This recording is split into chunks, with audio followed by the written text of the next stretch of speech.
आधी मला हवंय एक राजा व्यक्ती म्हणून कसे होते?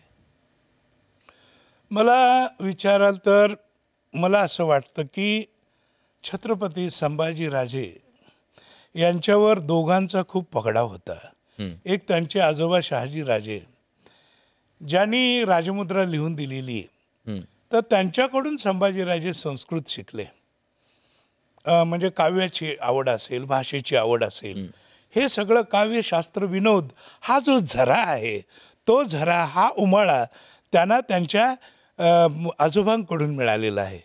आणि शौर्य म्हणाल तर ते छत्रपती शिवरायांच्याकडून मिळालेलं आहे.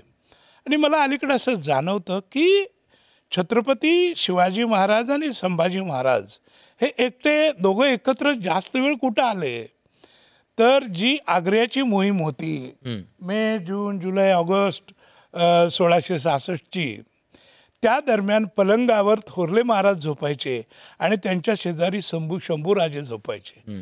म्हणजे त्यावेळेला आग्रा आणि दिल्लीकडं महाराजांच्यावर जे कठीण प्रसंग आले ते सगळे त्यांनी आपल्या पुत्राशी शेअर केलेले आहेत, पुत्राला सांगितलेले आहेत. आणि पुत्र त्यावेळेला भाऊपाशामध्ये असायचा.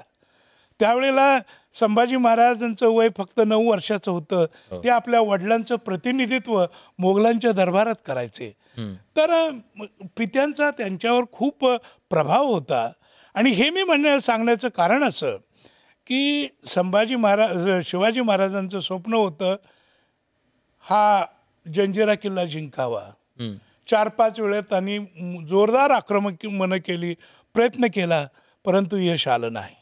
पण संभाजीराजे गादीवर आल्यावर त्यांनी लगेच 1682ला जंजिऱ्यावर मोठं आक्रमण केलेलं आहे. आणि हा प्रसंग मी कादंबरीमध्ये जवळजवळ 60 पानामध्ये तो मांडलेला आहे. तो विराट असा प्रसंग आहे. तर जे वडिलांचं स्वप्न राहिलेलं होतं अधुरं, ते संभाजी महाराजांनी इथं पुरं करायचा प्रयत्न केला आहे. किंवा पितृअभिमानी असं म्हणूया आपण. अगदी पितृअभिमानी आणि पित्याचा खराखुरा वारसदार असं म्हटलं तर वावगं ठरणार नाही.